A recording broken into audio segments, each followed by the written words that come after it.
Welcome. I'm E.G. Marshall. It is a generally accepted theory that no man is all good or all bad, that there is a mixture of both in all of us, that we are all, in some degree, Dr. Jekyll and Mr. Hyde. But is it possible that a man could be all evil, all selfish, all destructive, without a single saving grace? This is a study of such a man. Lord, will the old goat never die? The bishop is dead. He asked for you at the last. Did you hear me, Carl? Hear you? Of course I did. And now, by heaven, you're going to hear me. Asked for me, did he?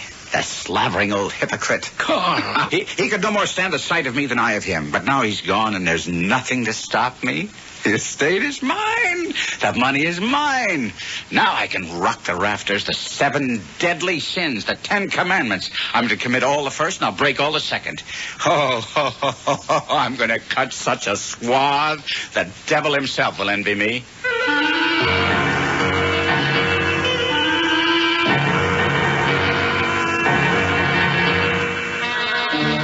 Our mystery drama, Markheim, Man or Monster, was suggested by the Robert Louis Stevenson classic and was written especially for the Mystery Theater by Ian Martin and stars Kevin McCarthy.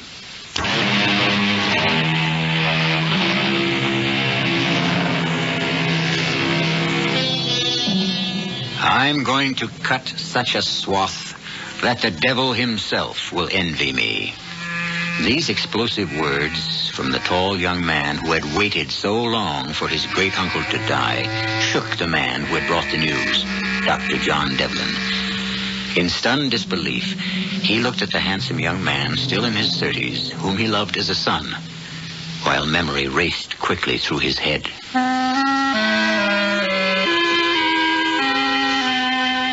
I had known Karl Markheim all his life. I should.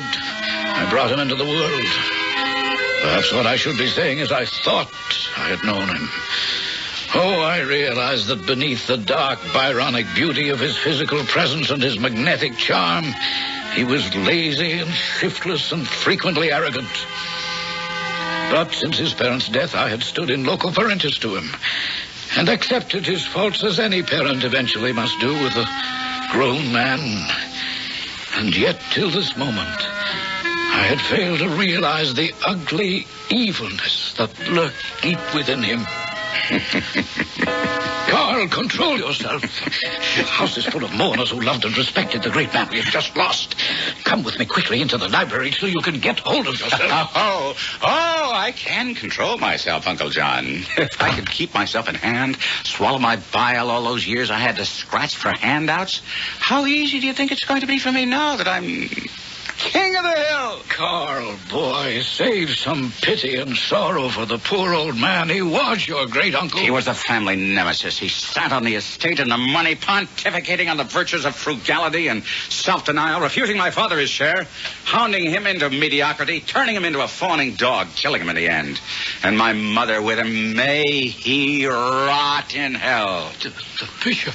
Well, then, in heaven, wherever he chooses, or wherever he was led, all I care for is that at last he is dead and I am alive and free. Oh, come, Uncle, let's start the festivities.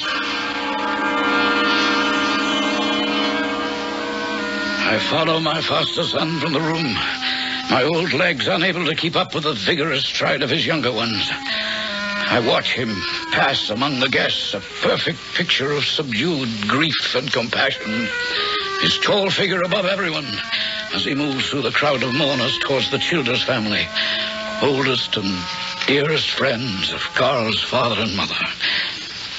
And I cannot believe it, watching him now. The thoughts that he has put into words in front of me. Carl, my dear boy, my deepest condolences. Thank you, Mr. Childers. I'm sorry, too, Carl. I wish there was something I could do to help. Thank you, Grace. But it had to come eventually, didn't it? As it must to all men. And women, too, I suppose. Oh, never to you, Mrs. Childers. You look like Grace's sister. Oh, now, there's the wildest of compliments from a young man to a woman teetering on the edge of her prime. Now, that's true enough, madam. That you are in your prime, but far from the edge. You are very gallant. And you are very out of key for such a solemn occasion, Gertrude. Oh, I'm sorry, Winston. I certainly didn't mean to say or do anything inappropriate. When will the actual internment be, Carl? Oh, I'm afraid I'll have to ask Uncle John. He can tell you exactly what's planned. Oh, hello there, Dr. Devlin. Mr. Childers, Mrs. Childers, Grace. How do you do?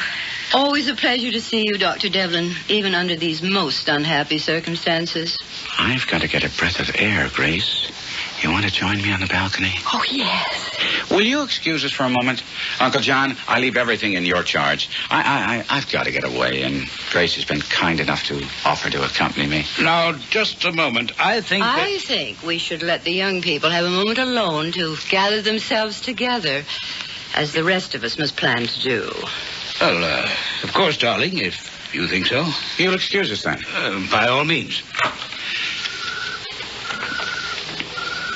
Oh, look, Carl. There's a full moon. Lover's moon. Strange thing to have to equate with death. I can't imagine death. I can't even think how it might be. No, how could you at 18? 19. Almost 20. You growing up so soon, little Grace. I have been grown up for some time.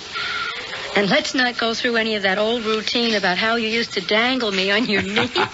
Didn't I? Well, if you did, I was either much too old or you much too young. How old are you anyway? Older than the pyramids. What?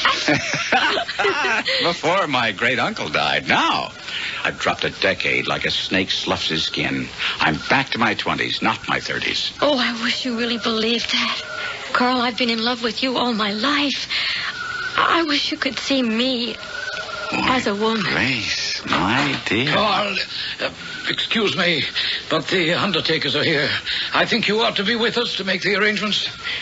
Just call me Angel, Grace. The angel of death. As presumptive heir, I must spread my wings and fly to sit and hatch the golden eggs with all due pomp and ceremony.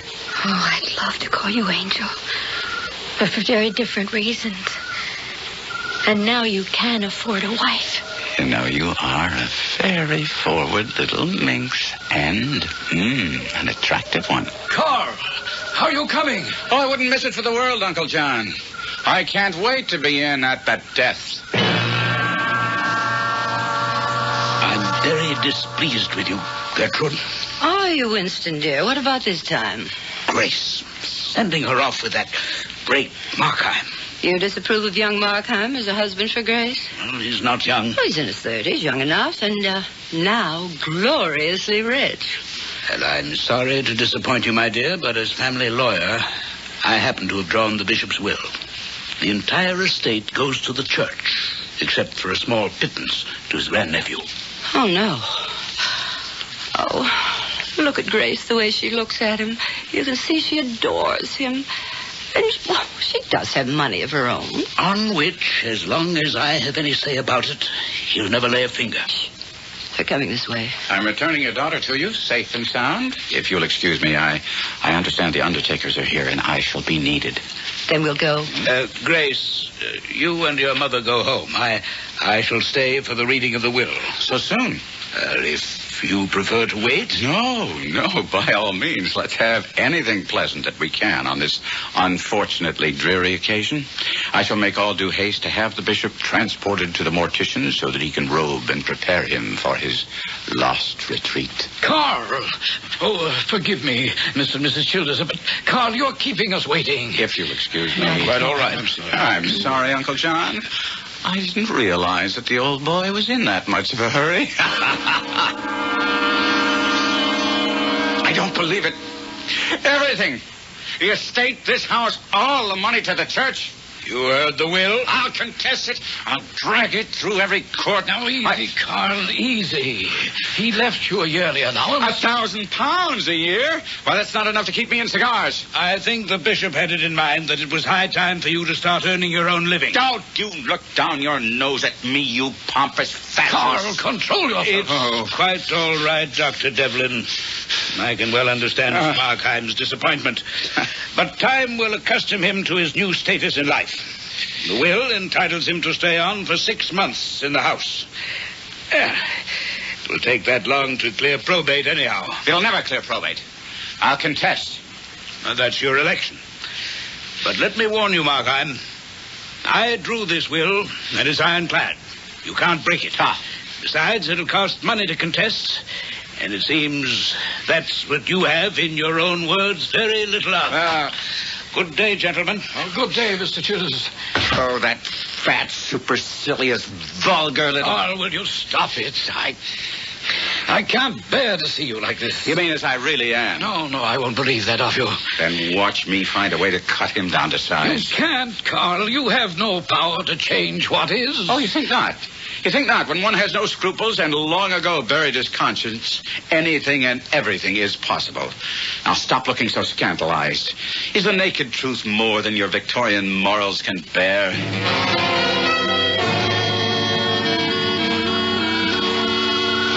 Oh, I'm so glad you came to dinner, Carl. Well, how could I refuse? Except that your father wasn't quite so happy. Oh, Dad'll come around. Mother and I will see to that. I can't think why he's taken this sudden turn against you. I'll tell you why. It's because of the will. My beloved great-uncle has left me practically penniless. Oh, no. Oh, my poor darling.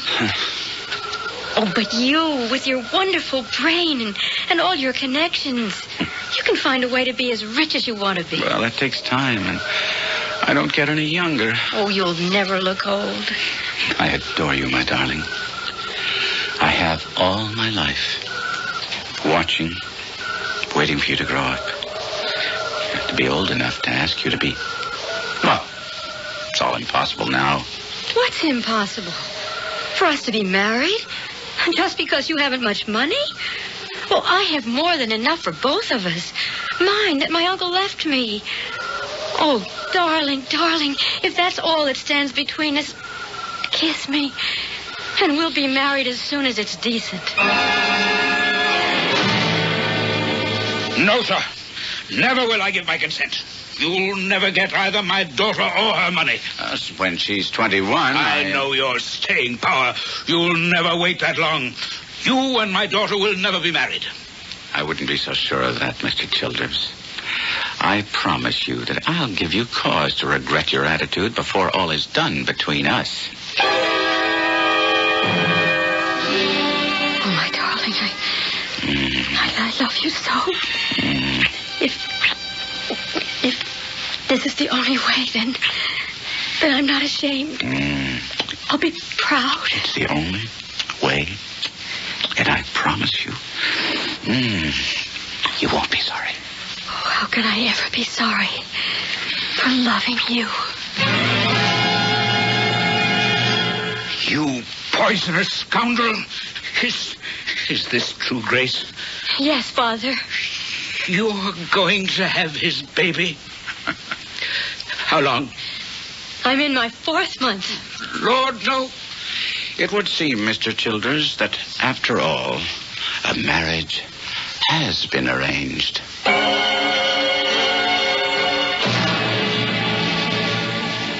Without scruples or conscience, anything is possible. It would seem that Karl Markheim's statement is right. Let's see his score so far. Of the 7 capital sins, he has committed all but perhaps envy and gluttony. And he's only beginning to break the commandments. Can he reach his goal? I'll be back shortly with Act 2.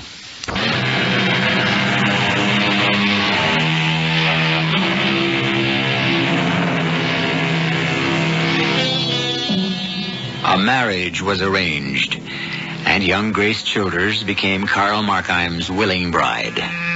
If some people thought it was a little close after the bishop's death, most people felt that Carl had waited long enough to take the step. The church was gracious also. For a promised yearly contribution, they granted the use of the Markheim house and grounds. To people at large, only one thing was any different in this marriage, and that was that the newlyweds did not take their honeymoon immediately following the wedding. How is Grace, Uncle John? In perfect health. She'll make a wonderful mother. I have something to say about your wife's pregnancy. What's that? It's starting to show. Fortunately, however, there is a remedy. What are you suggesting? That you take your wife on an extended honeymoon in Europe. I'd say a year's visit at least. By the time you return, there'll be no embarrassment for anyone. Well, it's impossible. I don't have any money. Your wife would be glad to lend it to you. Well, except that starched shirt that she calls Papa has managed to sew it up legally, and the estate won't give me an advance. Very well, I'll arrange it somehow. I'll talk to Mr. Childers. Do you love that girl you married? You're the only one I'll give the truth. You see my reflection in the mantelpiece mirror. With this reflection, I'm happy to realize I'm breaking 2 commandments at once. What do you mean? The first and the second. Thou shalt have no other God but me, and thou shalt not make for yourself a graven image. There is my graven image in the mirror, Uncle John. Myself. What I love first before any... What is it? Who is he? I can't see him clearly. How do you... Who did you bring with you? I bring... What are you talking about? Behind you. Over your shoulder. I saw it in the mirror, a face. There's no one behind me. We're all alone. But when I turn to the mirror, I can't... I can't see what, Carl? Nothing. There's nothing there. No. I guess perhaps I've been too busy indulging the 6th of the 7 deadly sins, gluttony, in my case, the bottle. Leaving only envy. You know something, Carl? I think you need this trip as much as that dear little wife of yours does. I think it might be the best hope for both of you. I'll talk to Childers and show him that without it, there'll be the devil to pay for all of you.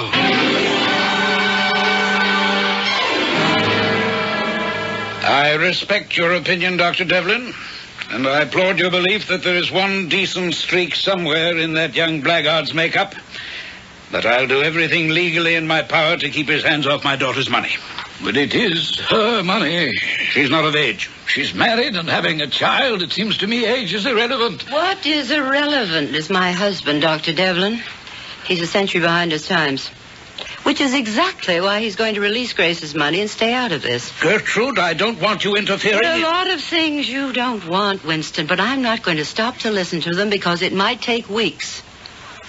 Now, you don't want to look like a fool. You don't want to be embarrassed among our acquaintances. What are you talking about? Well, you would call it your daughter's good name. I call it a spade. Your good name. Your reputation. Carl and Grace will have a child less than 5 months after they're married. If they have it here, you'll be a laughingstock. If they return a year, 2 years from now, from an extended trip on the continent, who's to say what age the child is?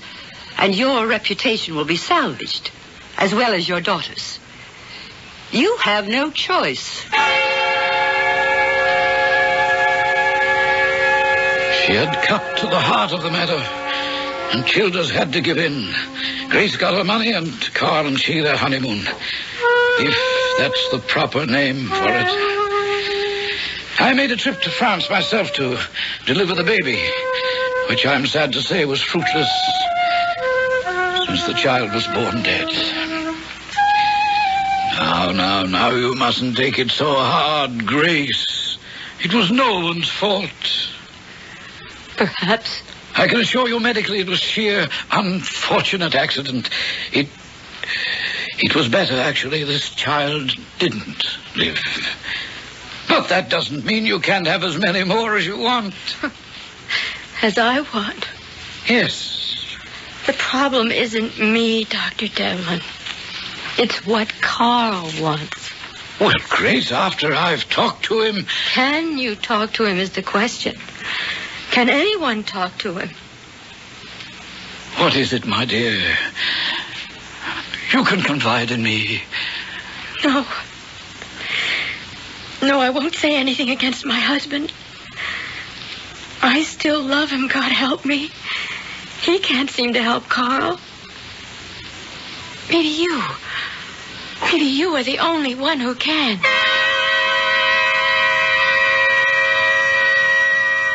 It was a sordid, sickening tale I learned from acquaintances and friends that Grace had made before I faced Carl himself. In the last months of her pregnancy, he seemed to have gone berserk, leaving her for days at a time, staggering home only to sober up, leaving again for his women who were legion, his wine glass, which was always in his hand, his gambling, which was prodigious and disastrous. And yet, when I met him again, to outward looks, he'd seemed to thrive on his degeneracy. I found him at a bar, sitting on a stool facing the mirror, a glass of cognac in hand. What are you doing here, Carl? Oh, what else, Uncle John? Celebrating the birth of a new era. Carl Markheim, father. Don't tell me the blessed event has arrived. Your baby was born. Dead. Thank God. What? Karash. There goes another commandment. Thou shalt not take the name of the Lord in vain. Third, isn't it? And today is Sunday, so that does away with number 4. Are you mad, drinking at a bar while your wife lies mourning in the hospital, mourning your lost child? And more than that, I expect. Lost love that never was. But there is enough more lost. I'm broke, Uncle John. Cleaned out. No love. No child. No money. You've gone through all Grace's money in less than 6 months. Wine, women, and a little clicking ball. At least you still have your 1,000 a year. Oh, no. That's mortgaged, too. Very well, let's not discuss it here. Come, we'll get to the hospital and pick up Grace, and I'll see that all of you get home. Wait a minute. What is it now? You see, between us and behind us in the mirror, he's waiting.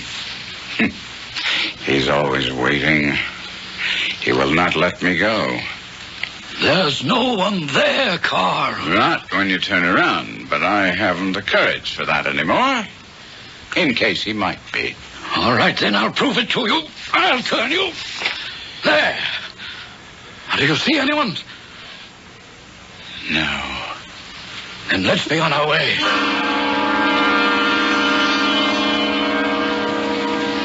I was desperately worried about Carl, of course. But in the few days before we left France, he seemed to dry out satisfactorily. Grace and he had a tearful reunion, and with our return to London, he appeared to take hold of himself. Grace and he seemed to have found some working arrangement, and I hesitated to interfere further. If only I hadn't. Not one penny. But, Winston, if our daughter is actually starving... She can come home where she belongs. I love him. And we are not all that helpless. Really? Without money, what do you intend to live on? Markheim's wits? They haven't been very successful so far. That period of his life is past. He is working now. At what? He's investing. Without money? That's quite a trick. Well, he'll raise the money. He's assured me of that. How? Well, we still have the house, the furniture. We can sell those and get smaller quarters. Sell the house and the Gertrude? Yes, Winston? Perhaps I am too hard on Markheim. Money I can't give him. But maybe I can put him in the way of being very rich. Where is he, Grace? Downstairs, in the carriage. Well, tell him I'll talk with him. Oh, yes, Papa. Winston, what are you up to? What I'm up to is none of your business, Gertrude.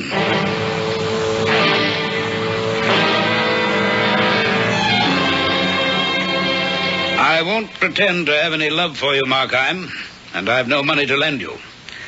But for my daughter's sake, I will allow you this one last chance. The name of the stock? Southern Rhodesian Rand. You see how much of it I'm holding. I bought every share I could afford. And you're sure it's a bonanza? Markheim, I'm their lawyer. They've discovered the greatest mother lode of gold since the Comstock in America. Ooh. It'll make millionaires of us. Is there stock available? Yes, still. I can arrange that for you through my broker. Strictly cash. After Monday, when the news will break, there won't be a share left. You've 3 days left, remember. Good Friday, the exchange will be closed. I'll have the money before then, by hook or by crook.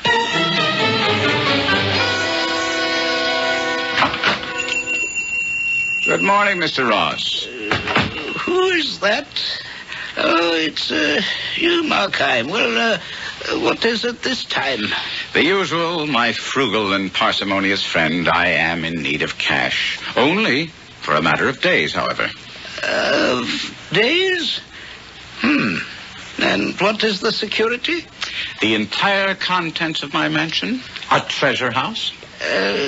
What is a few days? You shall have it back the Monday after Easter Sunday. Well, it can do no harm to look. I shall be at your house by 2 this afternoon. Then we have an agreement. Softly. First, let's let the cat out of the bag. I do not intend to buy a pig in a poke. Carl? Yes, Grace? Did you get them? Yes. Oh, 5,000 shares at £2 apiece. By Monday or Tuesday, it'll be past 100 pounds and climbing. We're rich, Grace. Rich for the rest of our lives. Oh, darling, I'm so glad. Particularly since it's all thanks to Papa. No thanks from me. It was for you he did it. If this stock should fail me. Oh, but it won't, not if Papa Yes, said that. thank heaven I have that security. He's holding as much of it as I am. Then try to forgive and forget.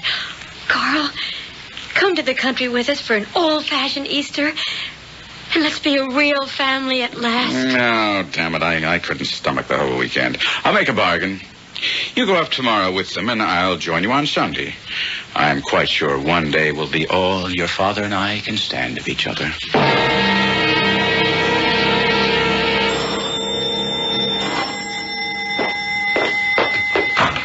Carl? Oh, Carl, thank God I found you at home. Gertrude. Oh, my poor darling. Gertrude, what is it? Something happened to Grace? No. They've left for the country, but I had to see you the first moment he was gone. The stock. Is it true you bought it? Oh, yes. But what? Oh, Lord, what are you going to do? He's ruined you. The stock you bought was his. He swindled you into buying it. Swindled me? Yes. The company is bankrupt. Those certificates you hold are not worth the paper they're written on.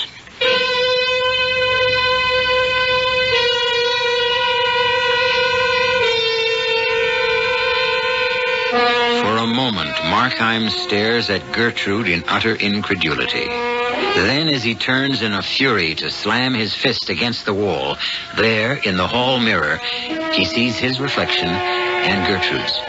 And behind them, smiling with an almost satanic glee, the face of the man who taunts and haunts him. I'll return shortly with Act 3.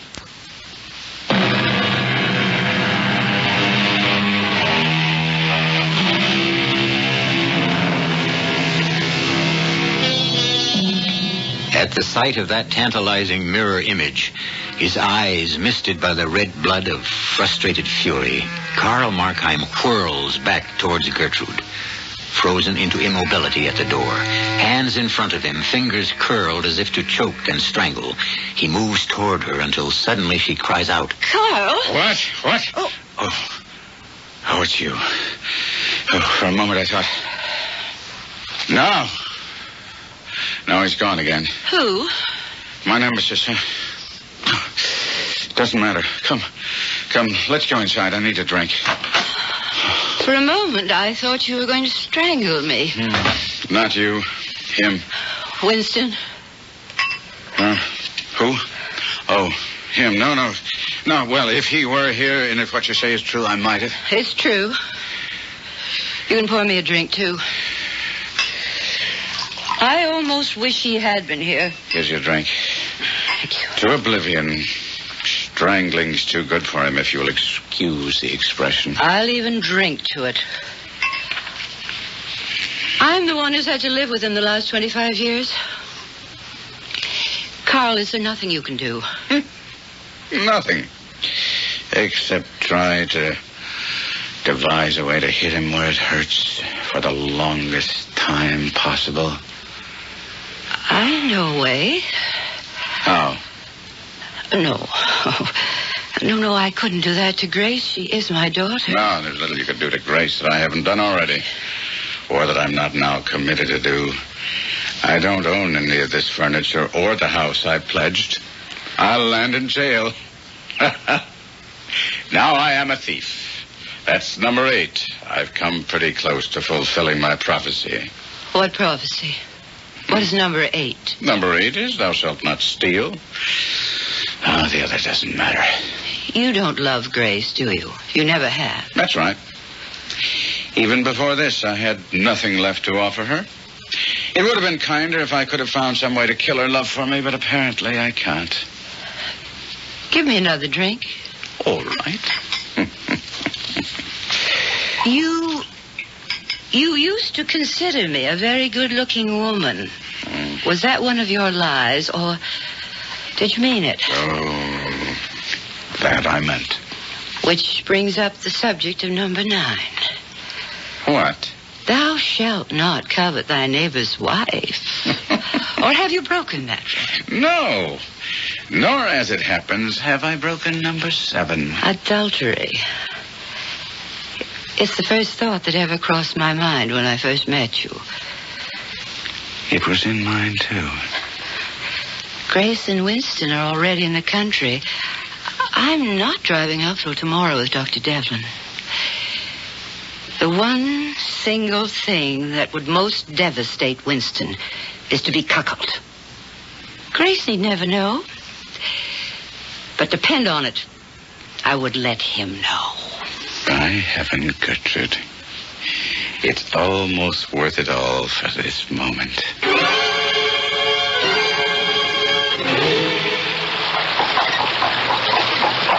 What is it, Papa? The bridge is down, those damn spring rains. We can't make it before dark. We'll have to go back. Oh, boy. Oh. Papa? Yes? As long as we won't be at Grandfather's tonight and Mama's with Aunt Tilda, let's drive straight to my house. You can spend the night and I'll make supper for all of us. Well, I don't think your husband would welcome my presence. Oh, nonsense. Now that you've made him rich. That hasn't happened yet. Oh, but it's going to by Monday. Yes, Monday is going to be a red-letter day for Mr. Karl Markheim. All right. It's almost dark. We'd better hurry.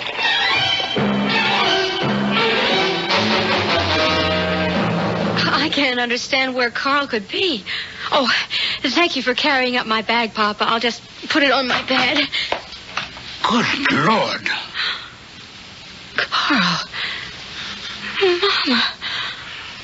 Oh, no. Well, Gertrude, it seems we won't have to tell your husband after all.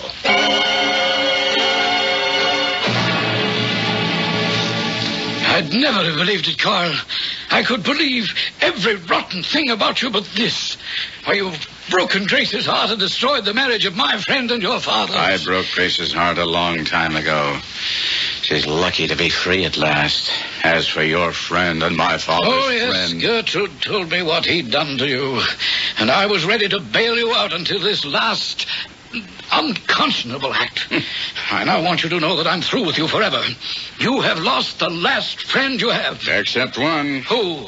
My shadow, whoever he is. Well, Uncle John, there's one thing you have to say for me. I keep my word. How? Well, I said I'd commit every deadly sin and break every holy commandment. I've only one to go. And that I'll take care of tomorrow.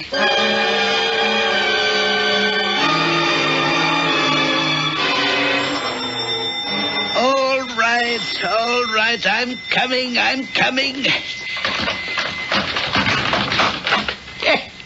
I might have known. You, Markheim. Who else would have the gall? Easter Sunday. Well, come in. You know I'm alone and that I make a point of refusing business on a holy day. I come to buy, not to sell. I seek an Easter present for a lady, which I must present tonight. So be it. You're an old customer, so let's see. Now, here's a pretty thing, this hand glass. 15th century. See how clear it mirrors. Too clear. I see him all too plain. Look here, do you see him? Well, I see my own reflection. Let me look again. No. There he still is. By God, I'll be rid of him at last. Now, there's an unkind, unseemly thing to do, to destroy so wantonly. And here is an even unkinder. You stabbed me. Why? Because I came here to complete an old vow and start a new life. Where do you keep your money? Money? No. Help me. I'm dying. Die, then. I picked up the guttering candle. I wanted to flee to the safety of my bed, but I've done the deed and must reap the profit. I moved about, pocketing whatever I could find of value, all the time my mind racing, telling me I should have chosen a quiet hour, arranged an alibi, not have used a knife that belonged to me. That made me move towards the corpse to pull it free. And then I saw the keys.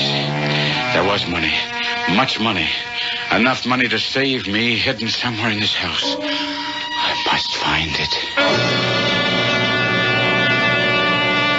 Perhaps an hour later, I was upstairs, ransacking the place desperately, when the voice spoke. You are looking for the money, I believe. I whirled. It was him. My mirror haunt, at last, face to face in life. He seemed commonplace enough, and his voice was kind and gentle. I tried to answer, but none would come. I was frozen. You know, you have long been a favorite of mine. I have long observed you, as you are aware, and often sought to help you. What are you? The devil? What I may be cannot affect the service I propose to render you. No, never. Not by you. You do not know me yet. Oh, I know you. I know you to the soul. Know me? How can you know me? My life is a travesty and a slander on myself. I've lived to belie my own nature as all men do. Very feelingly expressed. But time flies. Shall I help you? I, who know all. Shall I tell you where to find the money? For what price? No, I offer you the service as an Easter gift. No. No, thank you. I take nothing directly at your hands. It may seem incredulous from all I've done, but I still cannot commit myself to hell. Why must you doubt that I have any heart? I was once an angel, too, you must remember. The devil. Why must all men mistake my purpose? I am here to try you, not to enslave you and drag you down into the pit. Oh, that's not necessary in my case. I dragged myself down. Because the devil is an illusion. I am all men. I dwell in all. It is you who seek me, not I you. Now, shall I show you the money? And mercy? Forgiveness? Salvation? Have you ever tried? Or asked for it? The maid. She's returned. Well, that need be no impossible fence to climb. You will open the door, tell her that you are the doctor who came because her master was taken ill quite suddenly. Once you have the girl inside and the door closed with the same dexterity as you dispatched the old man, you dispatch her. And then you have the rest of the day and night to ransack the house for the money. If you do not wish my help... This crime was to be my last. Today, out of this deed, I meant to pluck both warning and riches and a fresh resolve to be my real self. Your life hangs trembling in the scales. You cannot keep her waiting or she will rouse the whole neighborhood. Up, my friend, and act. As a man in a dream, I passed down the stairs, my hand on the dagger hilt beneath my cloak. For a moment, I stopped by the door to look in a large Venetian glass. It reflects me, Karl Markheim, alone. Alone, I stand transfixed. And then the bell once more breaks out into an impatient clamor.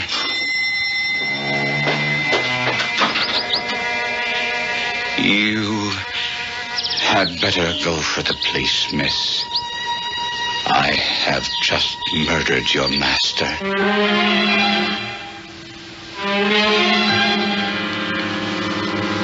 The devil is an illusion. He lives in all of us, and no one can conquer him but ourselves. This is a lesson Karl Markheim took a long and bitter road to learn. But then, salvation is never bought easily. I'll be back shortly. State Farm is there with a discount for drivers 50 and older. Millions of drivers 50 and older are saving important money with the State Farm discount. They're getting the personal agent service and great claims handling State Farm is famous for, and saving too. If you're 50 or older with no unmarried drivers under 25 living at home, see a State Farm agent now. And like a good neighbor, State Farm is there. The discount's not available in every state. Other restrictions apply. Hawaii, sun, sand, surf. And monster linemen battling each other at the NFL Pro Bowl in beautiful Honolulu. And you can be there, too, as the honorary coin toss official. If you win, the Campbell's Chunky Soup Heads You Win game. Get details in a money-saving coupon in this Sunday's newspaper. And let Chunky Soup be your ticket to paradise. Campbell's Chunky Soup, the satisfying stuff that keeps you going. Must be 18 or older. No purchase necessary. Offer ends July 31st, 1990. If you have not yet prepared your will, please listen carefully. Without a will, the laws of the state and not you will determine who receives your property and in what amounts. Who manages the affairs of your estate? Your choice as guardian of your minor children may never be known. Your loved ones could face unnecessary legal costs and needless court delays. Now, for only $12.95, you can make your own will quickly and safely with the American Will Kit. You'll receive simple fill-in-the-blank will forms with easy-to-follow directions. The forms were prepared by lawyers to be valid in all 50 states. Order now, and you'll also receive free of charge our easy-reading personal protection guide, giving you important tips and special information that can save you money.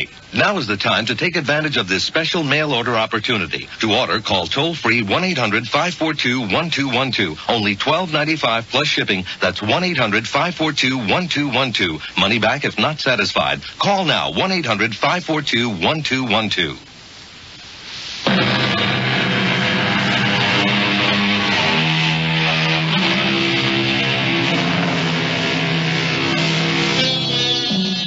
So in the end, we return to our original question. Is there any such thing as a man who is all evil without a single saving grace? Markheim came close, but in the end he reached, as all of us, for salvation.